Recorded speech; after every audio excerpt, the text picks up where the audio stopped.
बहुत बड़ी नगरी में एक राजा राज करता था। उसके पास धन दौलत संपत्ति पैसा बहुत कुछ था। वो अपने लोगों का भी बहुत अच्छी तरह से ख्याल रखता था। अपनी प्रजा का ध्यान वो अपने परिवार की तरह रखता था। लोग भी उनका बहुत आदर करते थे। सब खुश थे। जो दुख था तो एक ही था कि राजा की कोई संतान न थी।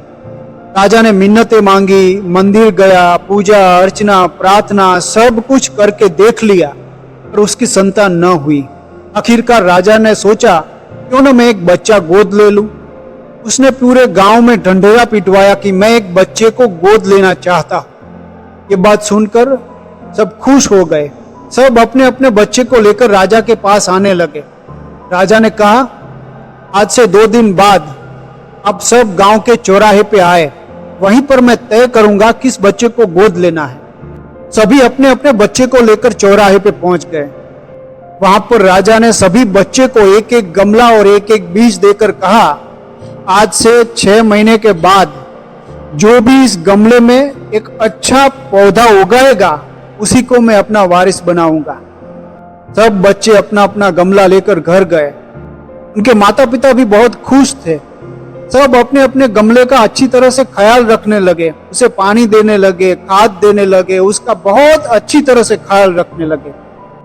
ऐसे कर करके 1 महीना बीत गया। सब बच्चों के गमले में थोड़ा थोड़ा उगना शुरू हो गया, लेकिन एक बच्चा ऐसा था कि उसके गमले में कुछ उगा ही नहीं। उसकी माँ ने उसे कहा कि कुछ बीज ऐसे होते हैं जिसको पनपने में बहुत देर लगती है, इसलिए तुम चिंता मत करो बेटे, ये हो जाएगा, तुम कर पाओगे। बच्चा गमले का ख्याल रखता गया, पानी देता गया। 2 महीने बीत गए, 3 महीने बीत गए, फिर भी गमले में कुछ उगा नहीं। बच्चा निराश होता गया, लेकिन उसकी माँ उसको सांत्वना देती रही कि आज नहीं तो कल उसमें बीज पनपेगा, कुछ उगेगा। 6 महीने बीत जाने के बाद भी कुछ उगा नहीं। बच्चा बहुत निराश हो गया। गांव के अन्य सभी बच्चों के गमले में अच्छे अच्छे पौधे उगे हुए थे। सब खुश थे। सबको लगता था कि मैं ही भविष्य का राजा बनूंगा। आखिर वो दिन आ गया। सब अपने अपने गमले लेकर राजा के दरबार में गए। राजा ने सबके गमले देखे और खुश हुआ।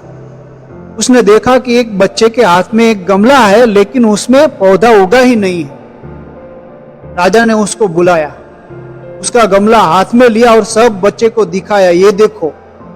इतना सुनते ही सब बच्चे हंस पड़े।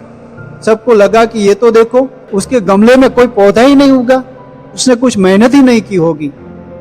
राजा ने यह गमला दिखाकर कहा, सबसे अच्छा गमला यही है और सबसे नैतिक और प्रामाणिक गमला भी यही है, क्योंकि मैंने सबको नकली बीज दिए थे। किसी भी बीज में उगने की क्षमता नहीं थी। आपने किस तरह से गमले में पौधा उगाया ये मैं नहीं जानता, लेकिन यही बच्चा सही है जिसने प्रामाणिक रहकर नकली बीज को भी पानी देता रहा, उसी आशा से कि इसमें कुछ उगे। और इतने दिनों के बाद भी उसने कुछ छल नहीं किया, असली बीज नहीं डाला ताकि वो असली पौधा दिखा सके।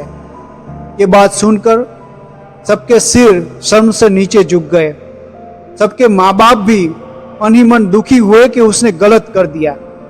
आखिरकार उतना कहने के बाद राजा ने उसी बच्चे को गोद लेने का निश्चय किया और फिर वही बच्चे को ट्रेनिंग देकर राजा बनाया। नैतिकता से बड़ी शक्ति कोई हो ही नहीं सकती।